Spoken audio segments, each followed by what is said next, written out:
Candidate with bachelor's degree will be eligible for CSIR fellowships only after getting registered for PhD program with a validity of 2 years।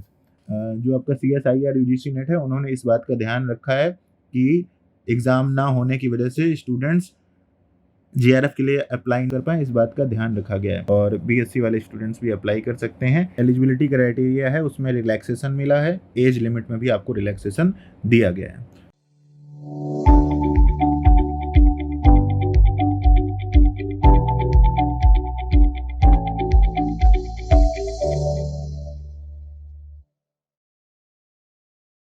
Hello everyone, welcome to Matchem classes. और आज इस video में हम आप सभी के साथ एक न्यूज़ शेयर करने आए हुए हैं। वो है CSIR नेट जून 2022 का एग्ज़ाम होने वाला है, उसके रजिस्ट्रेशन ही ओपन हो गए हैं।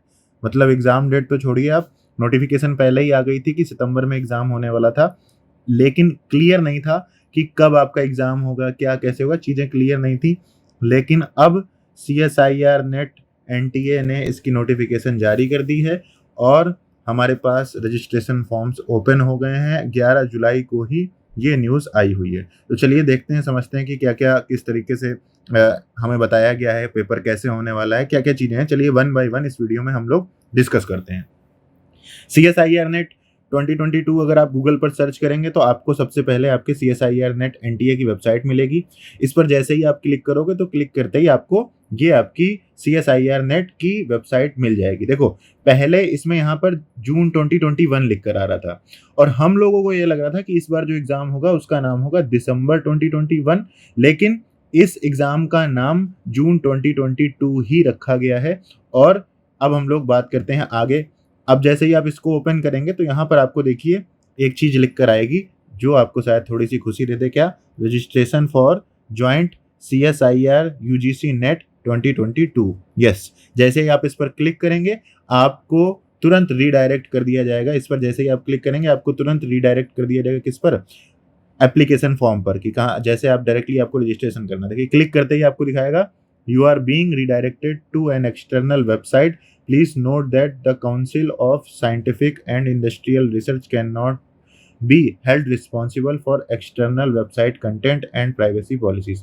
मतलब एक तरीके से ये आपको दूसरी वेबसाइट पर लेकर जाएगा जहां पर आपको एप्लीकेशन फॉर्म फिल करना है। तो एप्लीकेशन फॉर्म फिल करने के बाद जैसे ही आप उस पर क्लिक करेंगे तो आपको इस तरीके से ये एप्लीकेशन फॉर्म फिल होना स्टार्ट हो जाएगा। ठीक है, मतलब अभी से आप एप्लीकेशन फॉर्म फिल करना स्टार्ट कर सकते हैं। इसके बाद यहाँ पर लिखा हुआ है please read the instruction procedure and information bulletin carefully before you start filling the application form. अगर हम लोग बात करें इन्फॉर्मेशन बुलेटिन की, CSIR नेट जून 2022 का जो ये एग्ज़ाम है, वो इन्फॉर्मेशन बुलेटिन आई थिंक आप लोग डाउनलोड कर रहे होंगे तो वो नहीं हो रहा होगा। हालांकि यहाँ पर मैंने उसको डाउनलोड करके आप सभी के लिए जो भी इंपॉर्टेंट पॉइंट है इन्फॉर्मेशन बुलेटिन के, चलिए साथ में मिलकर उसे डिस्कस कर लेते हैं।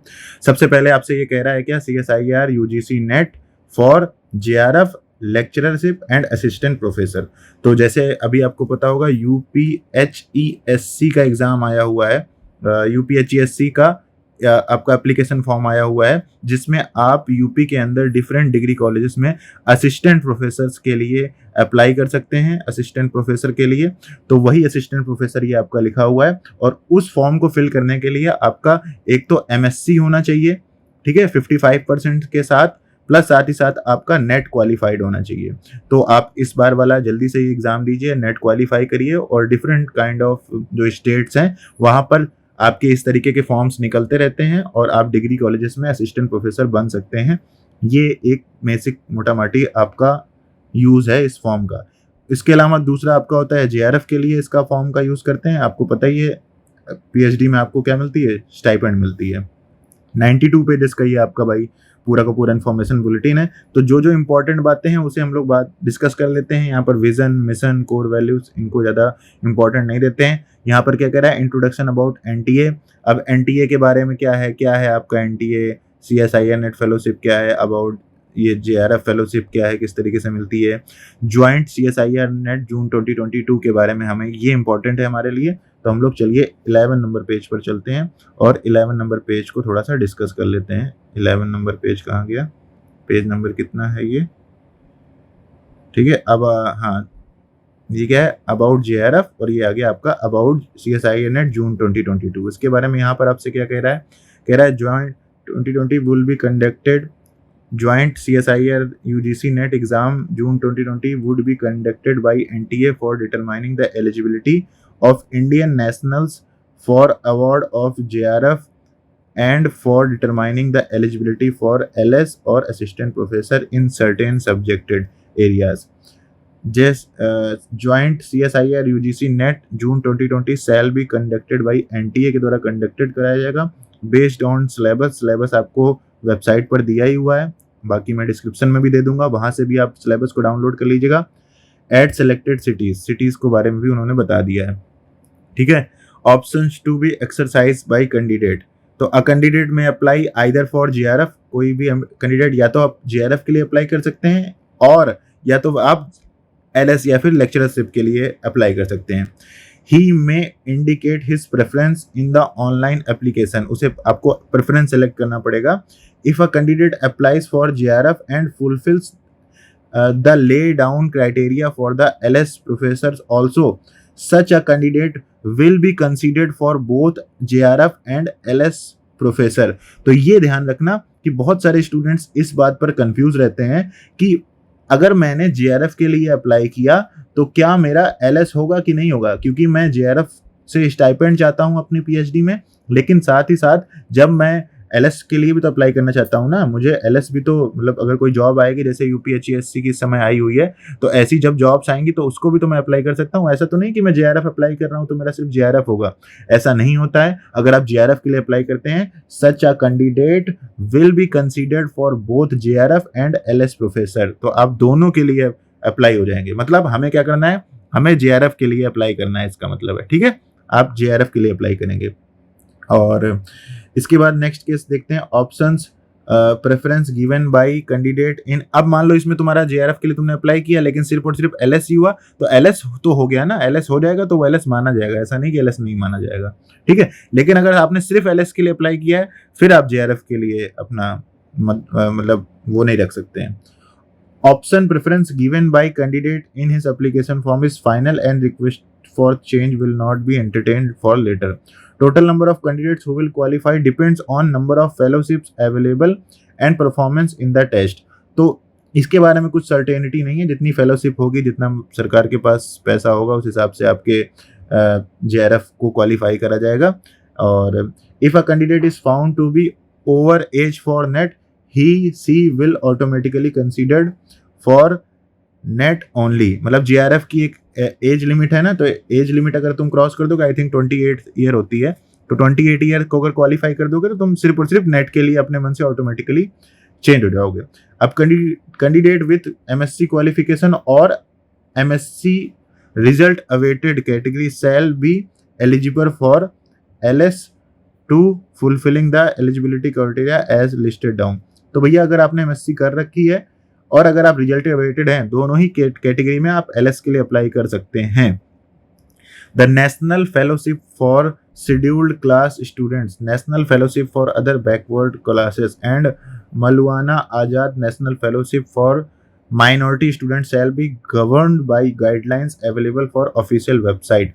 और भी बहुत सारी वेबसाइट्स हैं, इनके लिए भी आप चाहें तो अप्लाई कर सकते हैं, ठीक है। तो ये तो बात हो गई आपकी किसके बारे में, एसेंशियल क्वालिफिकेशन की बात कर लेते हैं। जून 2022 के लिए एसेंशियल एलिजिबिलिटी क्राइटेरिया क्या है, तो फॉर MSc होनी चाहिए या फिर इक्विवेलेंट डिग्री होनी चाहिए, जैसे कि BS MS या फिर 4 ईयर का BS या फिर BTech B Pharma with at least 55% marks, ठीक है, फॉर जनरल कैटेगरी और EWS के लिए। एंड OBC कैंडिडेट के लिए 50% होना चाहिए, और SC ST के लिए फॉर OBC देखो जनरल और OBC के लिए कितना होना चाहिए, 55% होना चाहिए, एंड 50% फॉर SC ST होना चाहिए, third gender and person with disabilities, मतलब सबके लिए। जनरल OBC के लिए भैया आपका 55% होना चाहिए। अब इसमें बहुत सारे लोग भावुक हो जाएंगे, कहेंगे 55% में विदाउट राउंडिंग ऑफ का मतलब क्या है, मतलब ये है कि 55 पॉइंट ऊपर होना चाहिए, ठीक है, ऐसा नहीं होना चाहिए कि 54.59 अब इसको तुम 55% ले लो, ऐसा नहीं, ठीक है। ये है eligibility criteria. Candidate enrolled for MSc और having 10+2+3 year of above qualification examination age on the closing date of online application form are also eligible to apply. तो एमएससी कर रखी है या फिर कंप्लीट हो गई है या फिर 10+2+3 टाइप का कोई आपका कोर्स है, वो भी अप्लाई कर सकते हैं। रिजल्ट अवेटेड कैटेगरी में भी आप अप्लाई कर सकते हो, ठीक है। बहुत सारी बातें हैं, इसे आप चाहो तो आराम से डिस्कस कर सकते हो। अब कह रहे हैं बीएससी ऑनर्स या फिर इक्विवेलेंस डिग्री होल्डर्स और students enrolled in MS PhD. मान लो बीएससी के बाद आपने एमएस पीएचडी में डायरेक्टली अपना एप्लीकेशन करा दिया एमएस पीएचडी में, और उनके आपके जो मार्क्स हैं 55% हैं, विथ एटलीस्ट 55% जनरल और ओबीसी के लिए, 50% एससी एसटी के लिए, are also eligible to apply. तो आप भी एलिजिबल हैं अप्लाई करने के लिए। Candidate with bachelors degree will be eligible for CSIR fellowships only after getting registered for PhD program with the validity of 2 years।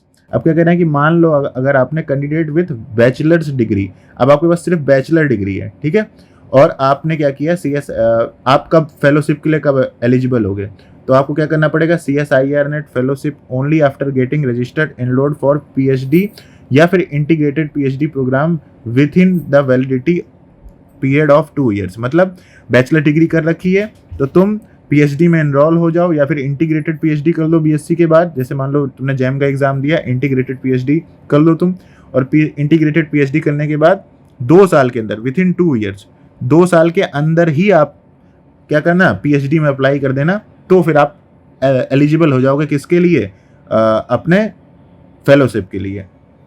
Candidates possessing only bachelor degree are eligible to apply only for JRF। This is the breaking news of this CSIR net exam कि आप JRF के लिए apply कर सकते हैं। हाँ, yes, you are hearing it right, JRF के लिए अप्लाई कर सकते हैं अगर आप BSc आपकी कंप्लीट हो गई है तो, एंड नॉट फॉर लेक्चररशिप। तो आप लेक्चररशिप के लिए अप्लाई नहीं कर सकते हैं, लेकिन आप JRF के लिए अप्लाई कर सकते हैं।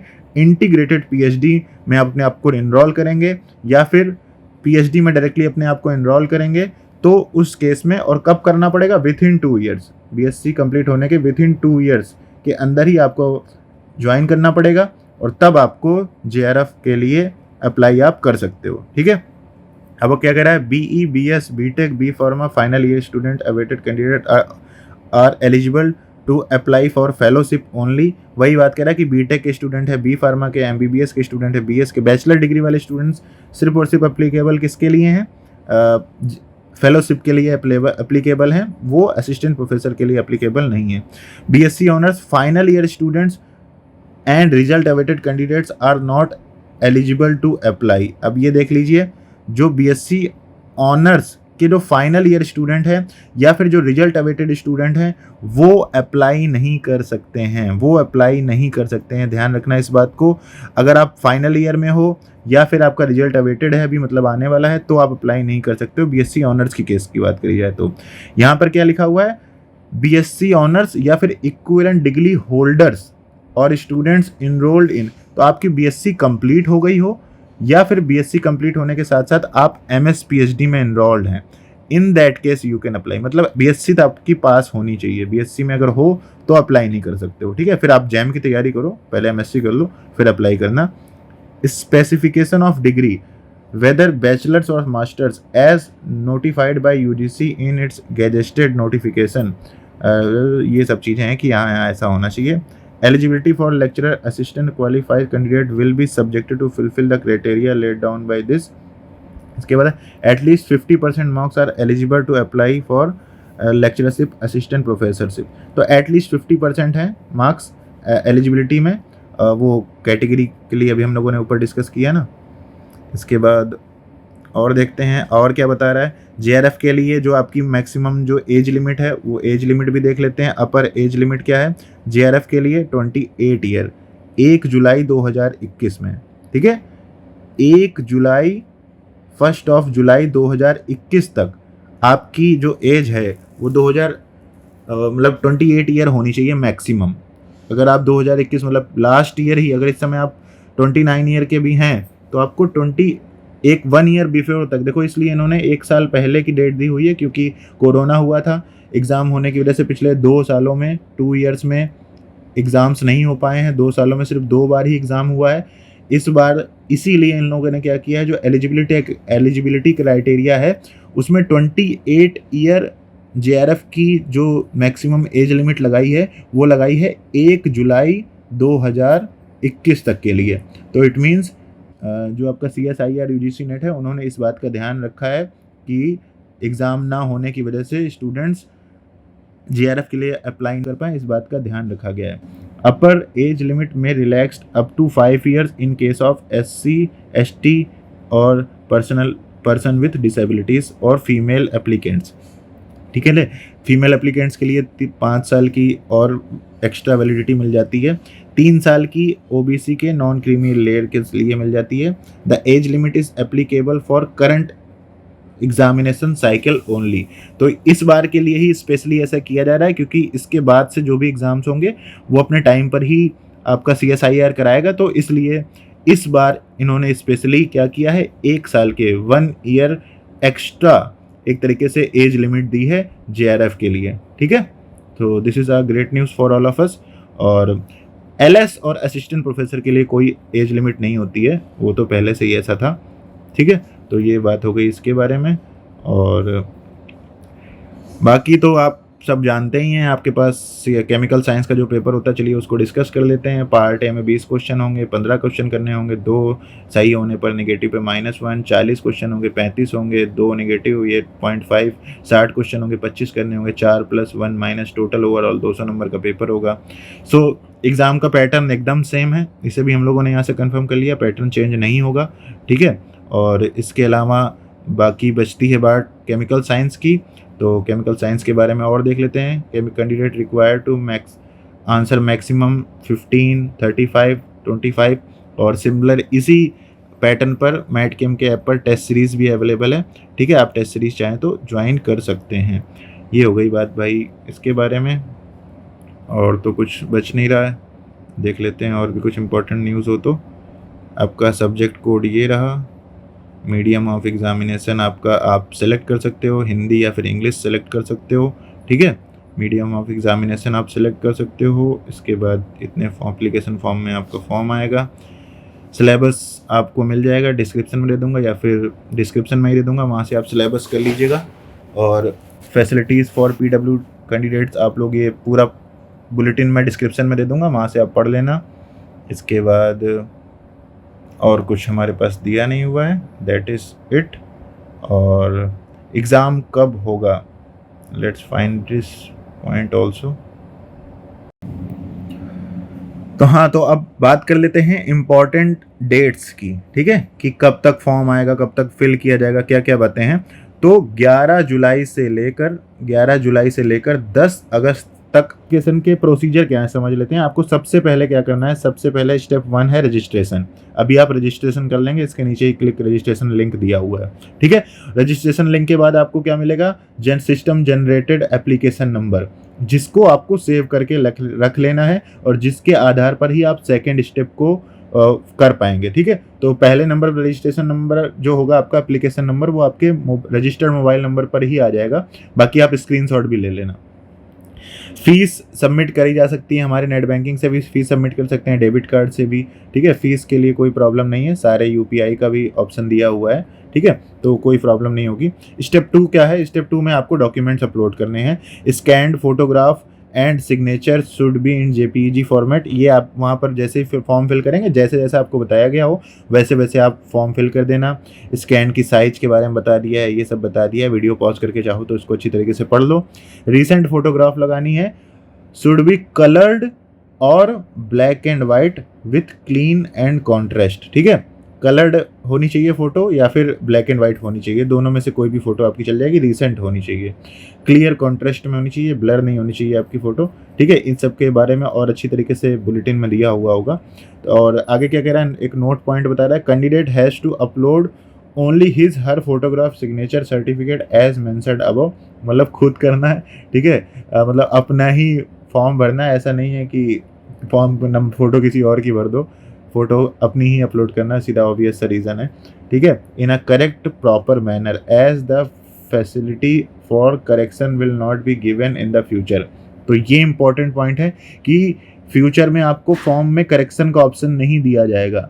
So this is the important point, आपको सही तरीके से सारे के सारे डॉक्यूमेंट्स भरने हैं, करेक्शन नहीं आएगा, ठीक है, क्योंकि ऑलरेडी लेट हो चुका है एप्लीकेशन प्रोसीजर, इस वजह से हो सकता ना दिया जाए, ठीक है। इसके बाद क्या है, in case it is found at any time in future that candidate has used photograph and signature of someone else the application form or he has been tempered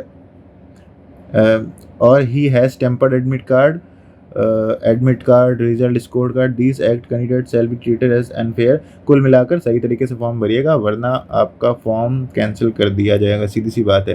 please check your photograph signature before submitting the application form. भाई सही बात है, form भरने से पहले सब कुछ अच्छी तरीके से चेक कर लेना। सेकंड स्टेप में आप डॉक्यूमेंट अपलोड कर देंगे। थर्ड स्टेप में आपसे कह रहा है पे examination fees by net banking, उसमें आपको क्या करना है, थर्ड स्टेप में सिर्फ और सिर्फ आपको फीस सबमिट कर देनी है, आपकी फीस आराम से सबमिट हो जाएगी। This step can be done together और सेपरेटली ऑल्सो। तो आप one step at a time कर सकते हैं कि अभी वीडियो देखने के बाद नीचे मैं लिंक दे दे रहा हूँ रजिस्ट्रेशन का, आप अपने आप को रजिस्टर कर लीजिए। आपका जो भी एप्लीकेशन मिलेगा आपको, वो एप्लीकेशन नंबर आप नोट करके रख लीजिए। उसके बाद सारे डॉक्यूमेंट रेडी कर लीजिए और फ़ोटो हो जानी चाहिए, सिग्नेचर हो जाना चाहिए, और आप जो क्वालिफिकेशन डालेंगे, एमएससी होगी तो एमएससी कंप्लीट है। देखो एमएससी अगर कंप्लीट होगी तो एमएससी का आपको स्कोर कार्ड जो भी आपका वो होता है, मतलब मार्कशीट डालनी पड़ेगी। अगर रिजल्ट अवेटेड है, आरए के फॉर्म में है, तो आपको कॉलेज से सिग्नेचर कराकर उसका रिजल्ट अवेटेड सर्टिफिकेट अपलोड करना होगा। तो इन दैट केस आप स्टेप 1 कर लीजिए अभी, और उसके बाद फिर ये एमएससी की अपनी डिग्री रेडी कर लीजिए या फिर रिजल्ट अवेटेड वाला फॉर्म रेडी कर लीजिए, और उसके बाद अपना जो साइन है, फोटोग्राफ है, वो तो आप रेडी कर ही लोगे। सेकंड स्टेप को फुल कर दीजिए, थर्ड स्टेप में फीस सबमिट कर दीजिए और अपनी पढ़ाई को तैयार कर दीजिए, स्टार्ट कर लीजिए और अच्छी तरीके से। फिर आपको रजिस्ट्रेशन फॉर्म में अभी आईडी पासवर्ड बनाने के लिए बात दे रखी है, ये सिंपल से पॉइंट है, चाहो तो इसको पढ़ लो। पासवर्ड रीसेट करोगे तो सीधी सी बात है, आपके रजिस्टर्ड मोबाइल नंबर पर मैसेज आ जाएगा और उससे आप पासवर्ड रीसेट कर सकते हो। The application number printed on the computer generated confirmation page must be mentioned in all correspondence. It is therefore essential to note down the application number printed in the confirmation page। तो application number आपको बहुत important होता है, तो application number का screenshot ले लेना, ठीक है, और अपने पास ही रखना उसको। Only one application is to be submitted by a candidate. एक बार ही भरना, ऐसा नहीं कि 3-4 बार एप्लीकेशन भर दो, एक बार ही भरना, ठीक है। और application applicants applying under reservation should ensure having valid certificate. वही है भाई, कैटेगरी अगर डाल रहे हो तो जनरल के अलावा अगर आप किसी और कैटेगरी में अप्लाई कर रहे हो तो उस केस में आपको अपना जो भी कास्ट सर्टिफिकेट है वो रेडी रखना, वो स्टेप 2 में यूज़ करना पड़ेगा। यहाँ पर इसको क्लिक करके यहाँ पर आप करेंगे आगे, तो इस तरीके से आपको रजिस्ट्रेशन पेज पर ये रीडायरेक्ट कर देगा, ठीक है। इस तरीके से आपको रजिस्ट्रेशन पेज पर रीडायरेक्ट कर देगा। यहाँ पर अपना सारी डिटेल्स भरनी है, परमानेंट एड्रेस डालना है, मोबाइल नंबर डालना है, कंफर्म करना है मोबाइल नंबर को, अल्टरनेट मोबाइल नंबर भी डाल सकते हैं, परमानेंट एड्रेस डालना है, पासवर्ड यहाँ पर क्रिएट करना है, ठीक है। और यहाँ पर एक सिक्योरिटी क्वेश्चन होता है, इन केस आप अगर अपना पासवर्ड भूल जाते हैं, और यहाँ पर डालकर अपना आप फॉर्म सबमिट कर दीजिएगा। और थोड़ी सी बातें कर लेते हैं। यहाँ पर देखो इंट्रोडक्शन दिया हुआ है, इंट्रोडक्शन में लास्ट में कुछ इंपॉर्टेंट बातें दी हुई हैं। क्या दिया हुआ है कि ये एनटीए, यहाँ पर ये देखो लिया हुआ है क्या, कि NTA has ensured the CSIR with the task of conducting joint CSIR UGC NET June 2022 exam in CBT form. तो exam will be in CBT form, ठीक है। जैसे होता आया है वैसे ही आपका फॉर्म ऑनलाइन एग्ज़ाम होगा आपका, ठीक है। लास्ट टाइम कैलकुलेटर अलाउड था, तो इस बार भी होपफुली आपका कैलकुलेटर अलाउ ही किया जाएगा आपको, और ठीक है। तो ये सारी की सारी इन्फॉर्मेशन है, आपको सारी चीज़ें समझ में आ गई होंगी आई थिंक।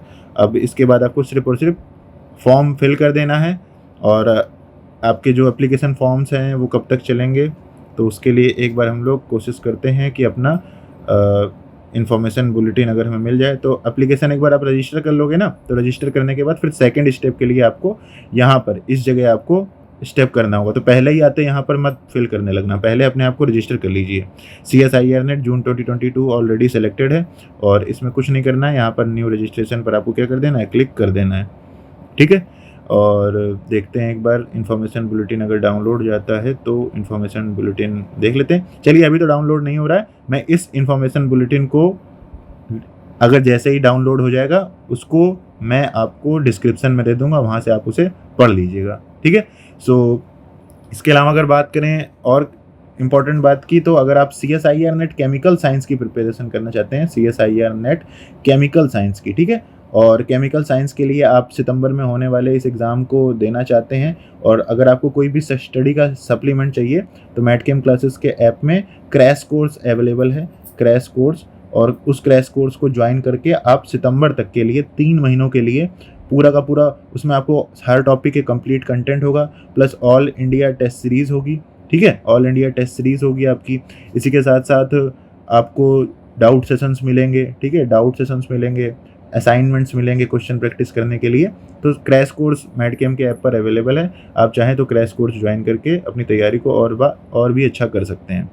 इसके अलावा मैटकेम के यूट्यूब चैनल पर भी काफ़ी इंपॉर्टेंट प्लेलिस्ट अवेलेबल है, जैसे मिनी टेस्ट सीरीज़ है, फ्री में टेस्ट मैटकेम के ऐप पर आप दे सकते हैं, ठीक है, फ्री टेस्ट हैं। और हमने CSIR नेट जून 2021 जो भी इससे पहले वाला एग्ज़ाम हुआ था, उस एग्ज़ाम का topic wise previous year question start किया है, तो उसकी प्लेलिस्ट मिल जाएगी आपको। तो आप इस चैनल को स्क्रॉल करिएगा, आपको बहुत सारी चीज़ें मिलेंगी। मैटकेम का ऐप डाउनलोड कर लीजिएगा, वहाँ पर भी आपको काफ़ी सारी इंपॉर्टेंट चीज़ें मिल जाएंगी, और सारी चीज़ों की हेल्प से आप इस CSIR नेट जून 2022 की तैयारी अच्छी तरीके से करिएगा। और thank you so much guys for watching this video and wishing you all the very very best for your exam. Course available है, क्रैश कोर्स, और उस क्रैश कोर्स को ज्वाइन करके आप सितंबर तक के लिए 3 महीनों के लिए पूरा का पूरा, उसमें आपको हर टॉपिक के कंप्लीट कंटेंट होगा, plus all India test series होगी, ठीक है, ऑल इंडिया टेस्ट सीरीज़ होगी आपकी। इसी के साथ साथ आपको डाउट सेशंस मिलेंगे, ठीक है, डाउट सेशंस मिलेंगे, असाइनमेंट्स मिलेंगे क्वेश्चन प्रैक्टिस करने के लिए। तो क्रैश कोर्स मैटकेम के ऐप पर अवेलेबल है, आप चाहें तो क्रैश कोर्स ज्वाइन करके अपनी तैयारी को और भी अच्छा कर सकते हैं। इसके अलावा मैटकेम के यूट्यूब चैनल पर भी काफ़ी इंपॉर्टेंट प्लेलिस्ट अवेलेबल है, जैसे मिनी टेस्ट सीरीज़ है, फ्री में टेस्ट मैटकेम के ऐप पर आप दे सकते हैं, ठीक है, फ्री टेस्ट हैं। और हमने CSIR नेट जून 2021 जो भी इससे पहले वाला एग्ज़ाम हुआ था, उस एग्ज़ाम का topic wise previous year question start किया है, तो उसकी प्लेलिस्ट मिल जाएगी आपको। तो आप इस चैनल को स्क्रॉल करिएगा, आपको बहुत सारी चीज़ें मिलेंगी। मैटकेम का ऐप डाउनलोड कर लीजिएगा, वहाँ पर भी आपको काफ़ी सारी इंपॉर्टेंट चीज़ें मिल जाएंगी, और सारी चीज़ों की हेल्प से आप इस CSIR नेट जून 2022 की तैयारी अच्छी तरीके से करिएगा। और thank you so much guys for watching this video and wishing you all the very very best for your exam.